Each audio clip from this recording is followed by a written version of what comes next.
C'était là l'occasion d'infiltrer, mesdames et messieurs, chers jeunes, je vous salue au nom de toute ma délégation et mon épouse ainsi qu'en mon nom personnel. Je vous remercie, avant toute chose en tout cas, merci beaucoup pour votre mobilisation. Vous êtes pour certains venus de loin, des pays voisins. Ça me fait vraiment chaud au cœur que vous soyez mobilisés autant et que vous ayez manifesté ce soutien envers ma personne. C'est la preuve que ce que je fais pour vous, que je rends comme service à la nation, votre pays, c'est la preuve que vous le soutenez. Et ce que je vais vous demander, c'est vraiment de continuer à me soutenir, parce que c'est ça qui me rend fort. Fort face à tous les défis que nous avons et que vous connaissez. À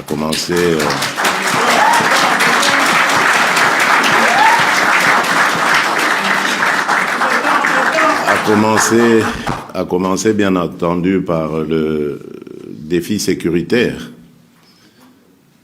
Comme vous le savez, nous oppose à un de nos voisins belliqueux depuis 2022, mais en réalité depuis plus longtemps. Mais c'est depuis 2022 qu'il a vraiment manifesté ses réelles intentions, qui ont été depuis près de 30 ans de déstabiliser l'Est de la République démocratique du Congo afin qu'il n'y ait pas du tout d'autorité de l'État dans cette partie du pays pour lui permettre à ce voisin donc de continuer à piller tranquillement et à développer son économie. Et comme vous le savez, nous sommes à la croisée des chemins. Nous sommes en train d'aller tout doucement, mais sûrement, vers la fin de ces horreurs, des horreurs qui ont entraîné des millions de victimes dans notre pays. C'est pour ça que nous parlons aujourd'hui, haut et fort, d'un génocide congolais, un génocide que la communauté internationale a ignoré pour des raisons évidentes, parce qu'évidemment, ce voisin belliqueux travaillait avec le soutien de certaines puissances. Il travaillait à piller nos ressources et à servir les industries de haute technologie de ces pays-là. Nous avons fait non seulement que de dénoncer ces abus, mais nous avons également résisté face à ces exactions continues de la part de ce voisin. Et je peux vous le dire avec assurance que le mal était profond. Le mal, quand je dis profond, c'est-à-dire il avait miné nos institutions. Cette guerre, si elle a duré aussi longtemps, c'est parce qu'elle prend ses racines dans notre pays, dans nos institutions. Donc ce que nous faisons est vraiment un véritable déboulonnage. Nous sommes non seulement en train de mettre en sécurité, définitivement d'ailleurs, je l'espère, nos compatriotes de l'Est qui ont payé un lourd tribut à cela, mais nous sommes aussi en même temps en train de mettre fin à cette infiltration dont nous avons été victimes pendant près de 30 ans maintenant. Car comme vous le savez, c'est depuis le génocide rwandais que le mal s'est invité chez nous. La communauté internationale avait demandé à ce que le Zaïre de l'époque ouvre ses frontières à ce peuple meurtri et à ces populations qui fouillaient le génocide. Mais malheureusement, en ouvrant nos portes, nous avons introduit ce qui va donner un prétexte plus tard à ce pays voisin, les génocidaires, et qui ont fait l'objet évidemment de poursuites, comme vous le savez. Et ces poursuites sont devenues aujourd'hui un prétexte pour 30 ans après, figurez-vous. Donc on continue à penser que ces gens qui ont 30 ans de plus que ceux qu'ils avaient à l'époque, donc ils doivent tourner autour de 60 ans, voire 70 ans pour certains même, si pas 80, constituent toujours une menace, soi-disant, pour ce voisin. Vous comprenez donc que ce n'est qu'un prétexte qu'on a brandi pendant longtemps pour justifier les infiltrations dans notre pays, la déstabilisation de l'Est. Prétexte parce qu'en réalité, derrière tout cela, ce sont les pillages de nos ressources naturelles, nos ressources agricoles. C'est ça qu'il y avait en toile de fond, qui était la vraie raison de ce discours mensonger. Et aujourd'hui, grâce à Dieu, nous sommes en train de tendre vers la fin. Je crois que vous êtes au courant maintenant que, grâce à l'initiative évidemment du président Donald Trump, que je remercie au passage, et à travers lui, je remercie également l'émir du Qatar et les chefs d'État angolais et togolais aujourd'hui, et l'ancien président de la République du Kenya, qui sont des hommes qui ont vraiment, qui se sont mis à la tâche, qui se sont coupés en quatre pour aider la République démocratique du Congo à sortir de cet enfer, car c'est vraiment un enfer que nous avons vécu. Et donc je disais que vous devez être au courant que le 4 du mois prochain, dans quelques jours donc, le 4 décembre, nous avons rendez-vous à Washington pour, autour du président Donald Trump, signer cet accord de paix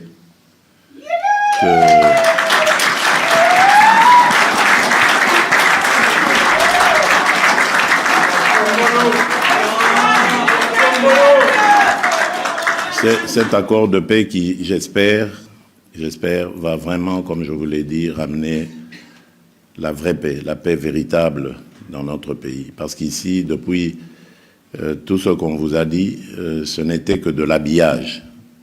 Chaque fois qu'il y avait des accords de paix, vous avez suivi, il y avait en même temps mixage, brassage. C'était là l'occasion d'infiltrer des éléments étrangers dans notre armée pour que quelques années plus tard, le cycle recommence évidemment. Voilà pourquoi, durant tous ces accords qu'il y a eu, enfin toutes ces discussions, parce qu'il n'y a pas encore vraiment d'accord, toutes ces discussions que nous avons eues à Washington ou à Doha, pour nous, la ligne rouge, c'était d'accéder à la demande de ces belligérants-là d'accepter toute idée de mixage et de brassage. C'est exclu. Ça n'existera plus dans ces accords-là.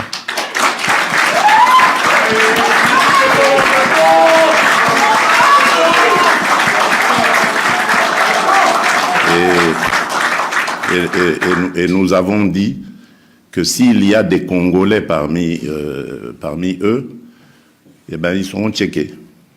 On va checker leurs origines, mais également leur comportement.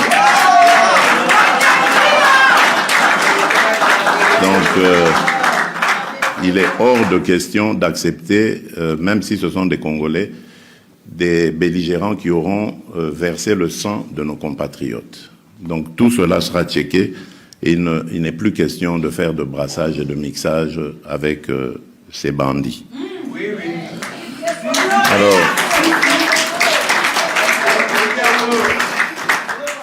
Alors, c'est la même chose aussi pour ce que vous avez entendu par rapport à l'accord sur une intégration régionale. Donc c'est ce que il y a, je veux dire, il y a rien de nouveau là. C'est ce que j'avais proposé lorsque je suis devenu président en 2019. J'avais fait de mes voisins ma première destination à l'extérieur, si vous vous souvenez. Mes premiers voyages à l'étranger, c'était dans la région, parce que je voulais rencontrer ces pays voisins pour leur proposer de vivre en paix à travers la mise en œuvre de politiques régionales, commerciales, économiques, qui vont nous amener à nous développer ensemble et à faire le bonheur de nos populations respectives. Malheureusement, bon, il y en avait qui étaient très mal intentionnés et qui, comme vous le savez, nous ont poignardés dans le dos depuis 2022. Mais, qu'à cela ne tienne, mon idée reste la même, parce que je suis panafricaniste avant tout. Je ne peux pas imaginer le développement de l'Afrique, de la République démocratique du Congo, sans imaginer aussi en même temps celui de l'Afrique.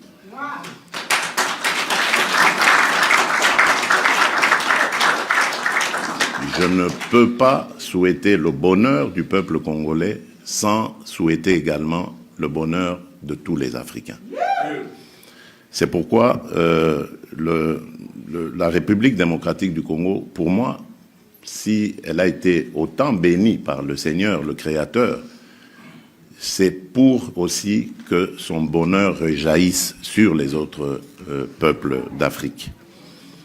Malheureusement, nous avons ce que nous avons comme voisins. Heureusement, j'allais dire que ce n'est qu'instantané, il n'est pas éternel.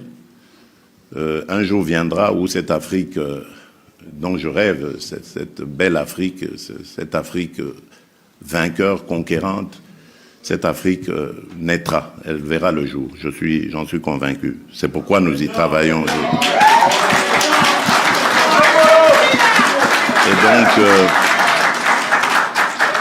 Et donc pour revenir à cet accord sur l'intégration régionale, je disais qu'elle n'aura lieu avec le Rwanda seulement, parce qu'il y a d'autres pays à côté. Elle ne prendra compte du Rwanda que lorsque celui-ci aura quitté totalement le sol congolais, il nous aura laissé en paix et que la confiance entre nous sera reconstruite. Parce que vous vous imaginez bien, on ne fait pas de commerce avec quelqu'un dont on se méfie, en qui on n'a pas confiance. Ça ne peut pas exister. Donc ne vous laissez pas entraîner par les effets d'annonce. Cet accord, certes, il existe et il sera signé, mais vous verrez que, quelque part, nous avons tenu à ce que ça figure dans l'accord. Tout cela entrera en compte que si et seulement si la paix est réellement vécue entre nos deux pays, et la confiance aussi. Donc, nous avançons donc dans ce sens pour montrer que nous sommes pour la paix, parce que nous ne pensons pas que le développement peut se faire en dehors de la paix. La paix est d'abord le critère principal. Il faut vivre en paix pour ensuite penser investissement et développement. Donc ça, c'est indiscutable. Alors, à côté de ça, merci pour la confiance que vous me faites aussi par rapport à ce que nous essayons de faire dans notre pays pour ramener évidemment le Congo et les Congolais au niveau qu'ils méritent. J'ai hérité d'un pays qui était exsangue, un pays qui, je ne vous le cache pas, vous le savez, qui était dans des situations plus que désespérées. Mais aujourd'hui, je peux vous dire avec fierté, en relevant vraiment la tête, en vous regardant dans les yeux, que le Congo est en train de regagner sa dignité et son respect international.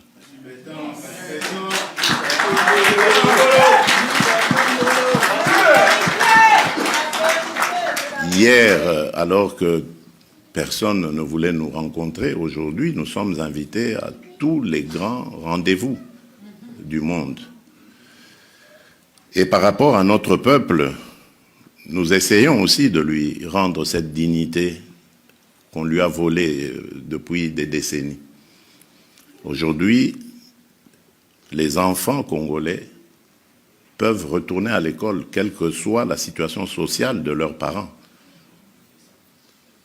Vous savez qu'avec la mesure de la gratuité de l'enseignement, nous avons été victimes du succès de cette décision.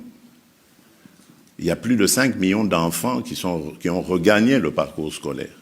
Les écoles n'arrivent même plus à contenir, les classes n'en parlons même pas, à contenir ce flot d'enfants revenus dans le parcours scolaire.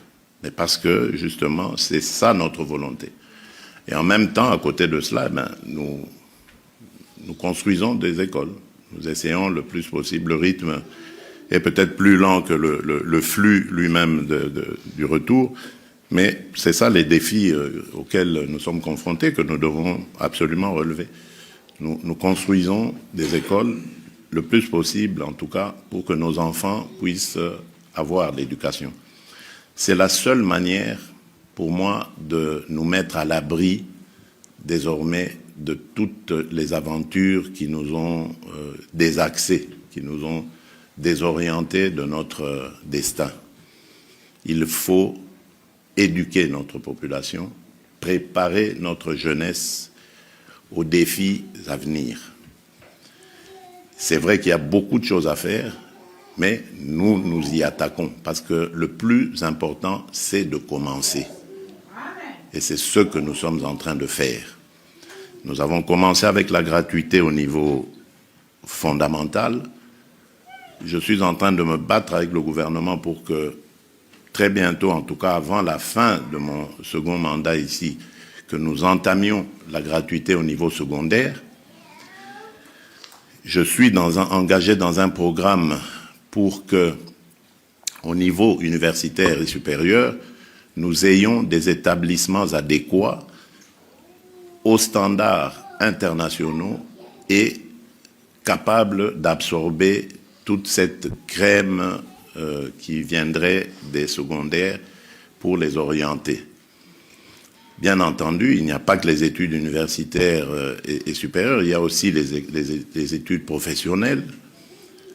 Nous sommes en train, grâce à l'excellent ministre de la formation professionnelle que nous avons, en train de développer de ce côté-là aussi une politique et des infrastructures. Ça suit. Donc l'essentiel, évidemment, c'est d'encadrer cette jeunesse pour qu'elle soit formée et aguerrie afin de prendre en charge le Congo de demain. Parce que notre pays est au centre de beaucoup d'intérêts. J'ai parlé ici des pillages dont nous sommes victimes. C'est justement à cause de nos richesses, de ces richesses que nous avons. Mais nous avons aussi près de 80 millions d'hectares de terres arables. Et aujourd'hui, on parle de famine dans le monde. Donc vous vous imaginez, nous n'avons même pas développé plus de 10%, cultivé sur plus de 10% de ces terres arables. Donc regardez un peu la marge de progression que nous avons par rapport à cette famine qu'il y a dans le monde. Nous avons près de 52% des eaux douces d'Afrique, près de 10% des eaux douces du monde. C'est énorme aujourd'hui où la déforestation, la désertification plutôt est en train d'avancer en Afrique. Donc nous avons des solutions à tous ces problèmes. Il y a le bassin forestier dont nous possédons, le bassin du Congo dont nous possédons au moins les 60%, qui nous aide à être le poumon de la planète. Un des poumons, à côté de l'Amazonie et de l'Indonésie. Donc, vous voyez que c'est un pays solution, qui a des solutions aux problèmes qui se posent dans le monde aujourd'hui. Et si nous n'avons pas une population qui est préparée à gérer tout ça, à la fois la pression, mais aussi les biens précieux que nous avons, ben, nous courons à notre perte, si pas à notre balkanisation. Donc nous devons vraiment nous préparer à ça et préparer notre jeunesse face à ces défis. Voilà pourquoi dernièrement j'ai lancé cette initiative qui s'est très très bien déroulée grâce à la participation, enfin à la gestion plutôt des ministres concernés, celui des PME, celui du travail, celle de la jeunesse, celle du genre, enfin ils ont très très bien travaillé, ils nous ont pondu des assises qui resteront mémorables. C'est la fameuse table ronde pour l'emploi et l'entrepreneuriat des jeunes. Donc vous voyez, je mets vraiment un point d'honneur à tout faire pour que notre jeunesse soit le mieux possible encadrée. Je sais qu'il y a encore beaucoup de choses à faire, mais comme je le disais tout à l'heure, au moins nous avons entamé un travail et ceux qui viendront après moi continueront, je l'espère en tout cas, parce qu'il faut que notre jeunesse, et nous avons, c'est la majeure partie de notre peuple, à plus de 60%, voire 70%, notre peuple est composé de jeunes dont l'âge aussi entre 0 et 35 ans. Donc c'est vraiment là pour moi la plus grande richesse que nous avons. C'est une bénédiction d'avoir un peuple aussi jeune. Ça veut dire capable de travailler. Il suffit simplement de lui procurer du travail, de lui donner de la formation et du travail, et le reste suivra. Donc, c'est ce qui me fait dire que l'avenir du Congo, l'avenir de l'Afrique, parce que c'est la même situation aussi ailleurs en Afrique, est radieux. Mais simplement, il faut que nous commencions à y croire, nous, Africains, nous, Congolais. Nous devons y croire. Et je crois que après y avoir cru, il faut entreprendre. Et ce n'est que comme ça que nous aurons des résultats. Parce que nous ne sommes pas moins bons que les autres. J'ai toujours dit ça. Les autres ne sont pas meilleurs que nous. C'est simplement parce que nous refusons de croire en nous. Nous refusons de nous baser sur nos propres valeurs. Nous complexons pour rien en regardant les autres. Alors que nous sommes capables du meilleur. Je peux vous le dire, moi j'ai rencontré beaucoup de jeunes, j'ai vu beaucoup de Congolais qui font des merveilles, au Congo même, avant d'en faire aussi ailleurs, mais au Congo. Donc nous sommes capables de faire ce que les autres font et nous devons nous en réjouir. Il faut simplement croire en nous et mettre les moyens plutôt que de les détourner dans des bêtises inutiles, autant mettre les moyens à reconstruire, rebâtir notre pays. Et c'est ce qui a fait aussi que j'ai mis un accent particulier sur la santé, en initiant justement cette politique de la couverture santé universelle, qui est en train de prendre de l'ampleur. Ce ne sera pas facile de le faire du jour au lendemain, vous le savez, donc on procède par étapes. Nous avons commencé par la catégorie mère et enfant. Aujourd'hui au Congo, dans les hôpitaux publics, l'accouchement est gratuit. Maintenant, on prend même en charge les enfants ou les consultations prénatales au moins un mois avant l'accouchement et post-natal ou néonatal après aussi. Donc on suit la mère et l'enfant après un mois gratuitement. Donc ça, d'ailleurs, ça a eu un impact considérable sur le taux de mortalité. Et donc voilà. Donc c'est ce qui fait que nous sommes encouragés en tout cas à continuer et nous allons continuer. Et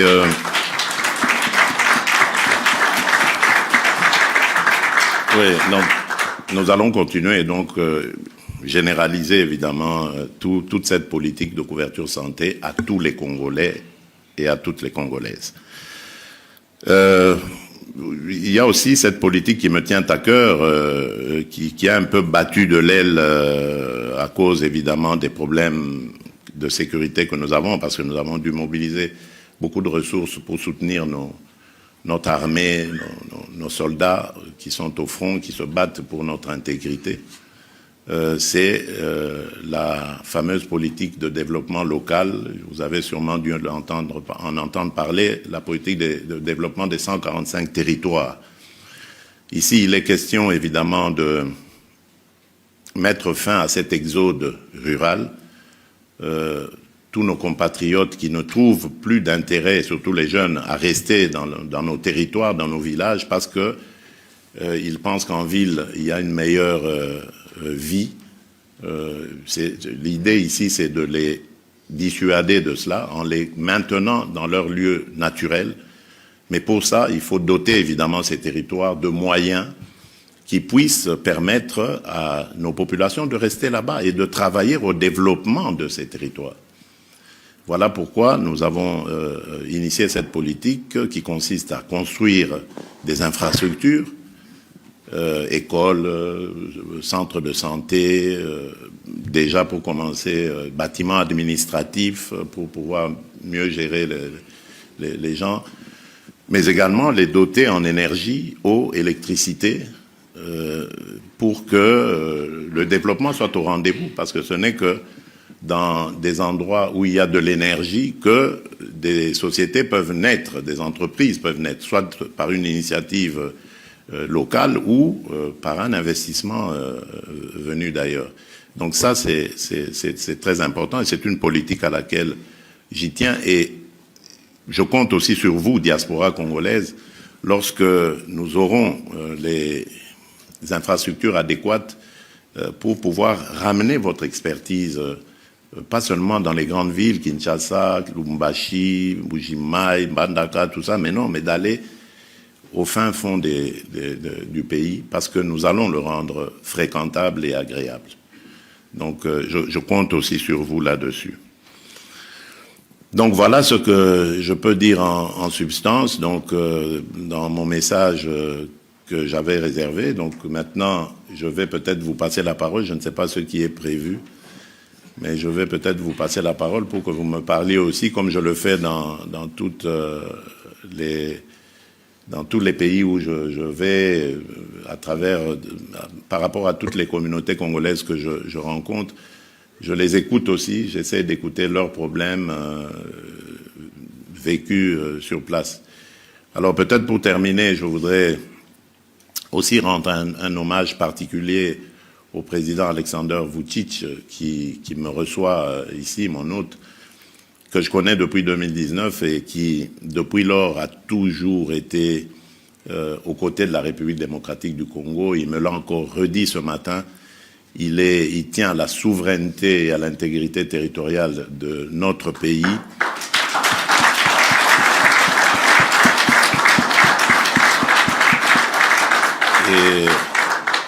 Et il est vraiment à nos côtés. Il va aussi, à sa manière, mener les démarches en tant que président de la Serbie pour que le Congo recouvre son intégrité et sa souveraineté.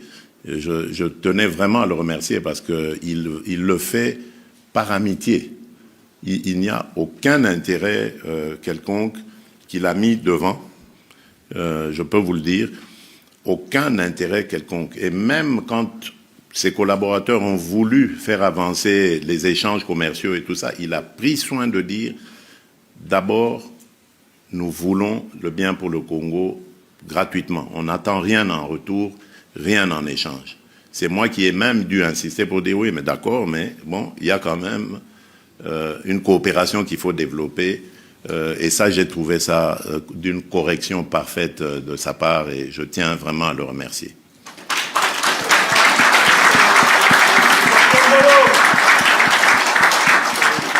Voilà pourquoi je vous demande à vous, chers compatriotes, d'être nos ambassadeurs dans ce pays. montrez-vous correct avec les Serbes, correct vis-à-vis des lois et des coutumes de ce pays. Ne vous mettez jamais en porte-à-faux par rapport à cela et donnez toujours une très belle image de la République démocratique du Congo, parce que eux ont manifesté vraiment l'intention d'intensifier ces échanges avec nous, et il faut qu'ils aient toujours à l'esprit que le Congo qui commence par vous, que l'image du Congo qui commence par vous qui vivez ici, cette image est la même lorsqu'ils vont venir en République démocratique du Congo pour y investir. Bien entendu, je vous écouterai ici, je sais qu'il y a beaucoup d'étudiants. Vous savez que nous avons aujourd'hui récupéré la très très belle initiative de la première dame, mon épouse, qui est Excellencia. Donc on n'a pas voulu la laisser s'essouffler parce que c'est une initiative privée, elle mobilisait les dons des privés, c'est pas toujours évident.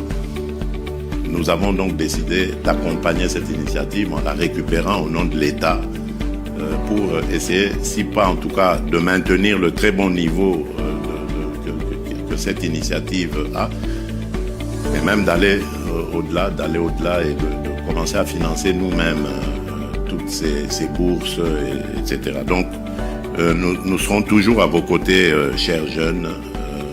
Vous pouvez compter sur moi parce que l'éducation, la santé et le développement, vraiment, ça fait partie des objectifs que j'ai pour redorer le blason de mon pays.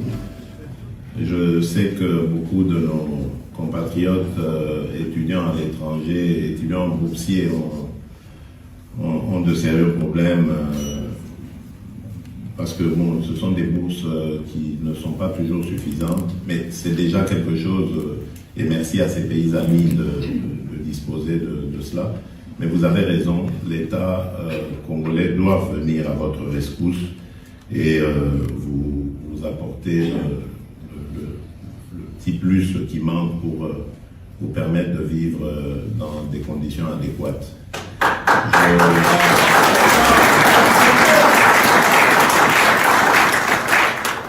Je vois la vice-ministre des Affaires étrangères qui est ici et j'en profite pour lui donner justement cette tâche de regarder cette situation dans tous les pays où nous avons des ambassadeurs, parce qu'il faudrait que maintenant nous passions par eux pour qu'ils nous recensent d'abord tous ces étudiants à qui nous allons demander de se faire connaître auprès de leurs ambassades et de voir comment est-ce que chaque mois comme ça l'État peut apporter une petite subvention à ces étudiants. Je crois que c'est pas beaucoup et ce sera sûrement dans nos capacités. Donc veuillez me donner une suite lorsque nous serons au pays de cette situation. Alors, je crois que vous êtes au courant des succès de nos léopards football.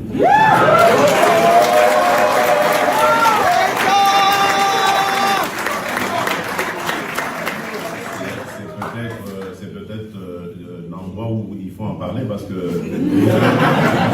pour ceux qui n'étaient pas encore nés à l'époque, en 1974, c'est ce pays qui nous avait infligé 9 buts à 0 lors de la seule fois où nous avons participé à une Coupe du Monde.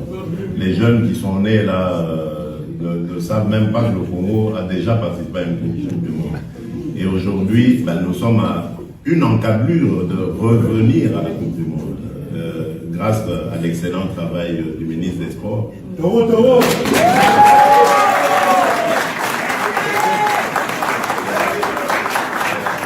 Qui a bien su encadrer nos léopards. C'est vrai que nous avons raté de peu la qualification directe dans les 9 places qui étaient réservées à l'Afrique, mais il reste une possibilité. Et aujourd'hui, nous sommes très bien placés pour y arriver. Donc, accompagnez nos léopards par vos prières. Surtout.